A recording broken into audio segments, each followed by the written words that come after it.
मीमांसा दर्शन पर दृष्टिपात करें तो वहाँ ज्ञान को स्वतः प्रमाण माना गया है।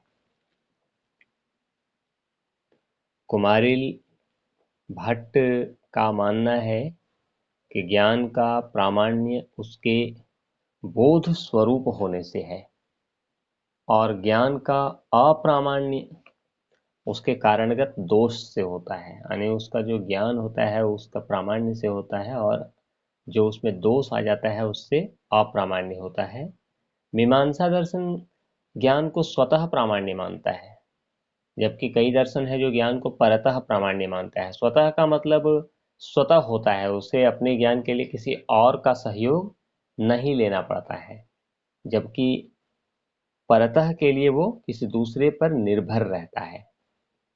तो उसका अप्रामाण्य तब ज्ञात होता है जब उसके कारण के दोषों का ज्ञान होता है। जब उसके दोष को हम जानते हैं तभी उसका अप्रामाण्य ज्ञात होगा। अगर दोष को नहीं जानेंगे तो अप्रामाण्य का ज्ञान नहीं होगा। जब भी कोई ज्ञान उत्पन्न होता है तब उसी में उसकी सत्यता का गुण भी अंतर्भूत रहता है। किसी भी दूसरे ज्ञान के कारण उसका प्रामाण्य नहीं होता है ना, प्रामाण्य अपने ही ज्ञान के कारण होता है, ऐसा मीमांसा दर्शन का मत है। जो भी प्रमाण है जैसे प्रत्यक्ष, अनुमान, इन सब के द्वारा ही ज्ञान उत्पन्न होता है और उसकी सत्यता भी हम बिना जांच पड़ताल के उसकी सत्यता को भी स्वीकार कर लेते हैं, उसकी सत्यता को भी मान लेते हैं। ज्ञान का प्रामाण्य उस ज्ञान की उत्पादक सामग्री में विद्यमान रहता है। वो ज्ञान जहां से उत्पन्न होता है उसी में उसका प्रामाण्य भी निहित रहता है। प्रमाणम स्वतः उत्पद्यते। ज्यों ही ज्ञान उत्पन्न होता है त्यों ही उसके प्रामाण्य का भी ज्ञान हो जाता है। प्रामाण्यम स्वतः ज्ञायते च, जैसे ज्ञान मेरे सामने होता है उसी तुरंत उसका जो प्रामाण्य है वो भी मेरे सामने उपस्थित हो जाता है। लेकिन ज्ञान के जो मिथ्यात्व का ज्ञान हमें अनुमान से होता है कि ज्ञान असत्य है, सही नहीं है या यथार्थ है, ये हम अनुमान से जान पाते हैं। यानी ऐसा कहें कि दूसरे ज्ञान के द्वारा ये मालूम होता है कि ज्ञान भ्रमपूर्ण है, उस ज्ञान से नहीं, है ना। ऐसे हमने अगर रास्ते में रस्सी को देख करके सांप समझ लिया तो हम कहते हैं कि ये सांप है, ये भ्रम हो जाता है। लेकिन वास्तव में ये भ्रम हुआ, ये कैसे ज्ञान होगा? ये किसी और माध्यम से चल के जब हम समझेंगे कि नहीं सांप ऐसा नहीं ऐसा होता है, तब हम कहेंगे ये भ्रम है। यानी जो ज्ञान हुआ कि हमने रस्सी को सांप समझ लिया, उसके आधार में कोई त्रुटि हुई तभी वो ज्ञान गलत हुआ। इसलिए आधार के दोष से हम ज्ञान के मिथ्या होने का या गलत होने का अनुमान कर लेते हैं। ये मत मीमांसा दर्शन में कुमारिल भट्ट का है।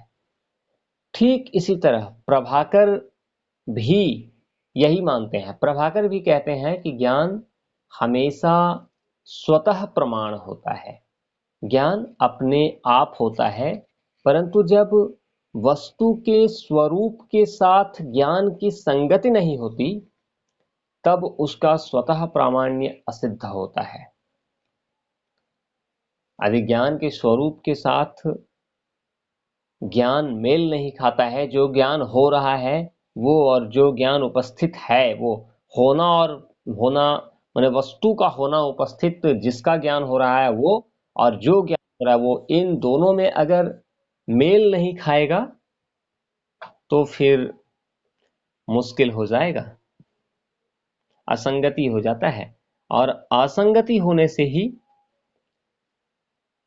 ज्ञान मिथ्या हो जाता है और उसके मिथ्या होने का हम अनुमान कर लेते हैं और वो स्वतः प्रामाण्य असिद्ध हो जाता है। यानी ज्ञान का जो अप्रामाण्य है वो परतः होता है, अर्थात वस्तु के स्वरूप में असंगति होने के कारण उत्पन्न होता है। तो ज्ञान का प्रामाण्य यानी सही ज्ञान प्रामाण्य स्वतः होता है, उसे किसी और का सहयोग नहीं लेना पड़ता है। लेकिन अप्रामाण्य यानी ज्ञान के मिथ्यात्व होने का जो ज्ञान होता है ये इसके लिए दूसरे का सहयोग लेना पड़ता है। ये परतः होता है, यहाँ प्रामाण्य स्वतः है लेकिन अप्रामाण्य परतः है, ऐसा मीमांसा दर्शन का मत है।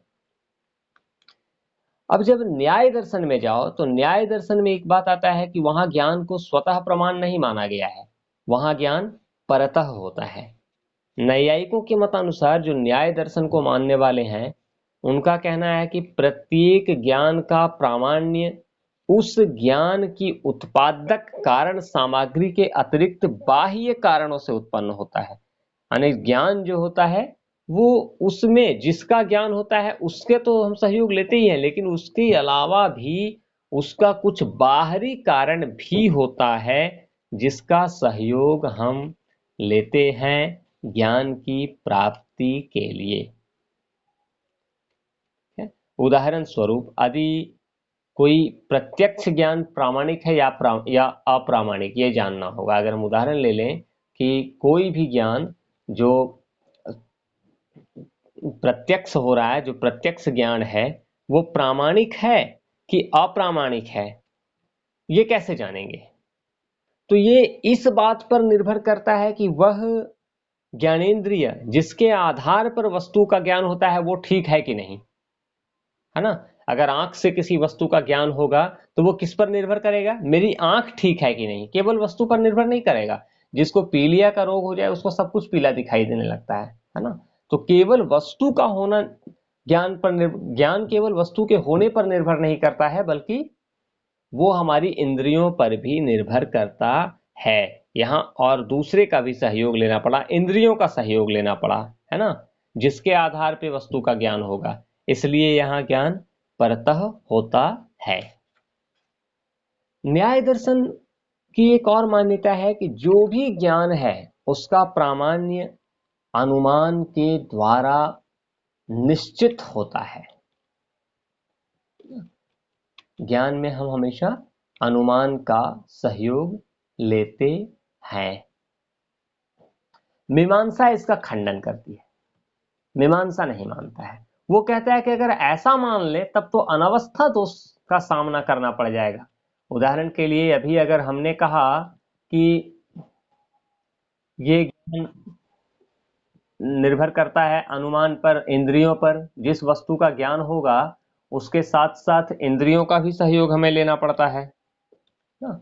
उदाहरण के लिए अगर जिसका जो आंख का विषय है, जैसे किसी कोई पुस्तक का होना, हम आंख से देख रहे हैं कि पुस्तक यहाँ उपस्थित है, लेकिन अब उस पुस्तक के ज्ञान के लिए आंख का सहयोग लेना पड़ा, लेकिन अब आंख के ज्ञान के लिए यानी दृष्टि के ज्ञान के लिए हम किसका सहयोग लेंगे? उसके ज्ञान के लिए भी तो किसी का सहयोग लेना पड़ेगा। और फिर जिससे हमारी दृष्टि का ज्ञान होगा उसके ज्ञान के लिए किसी और का सहयोग लेना पड़ेगा।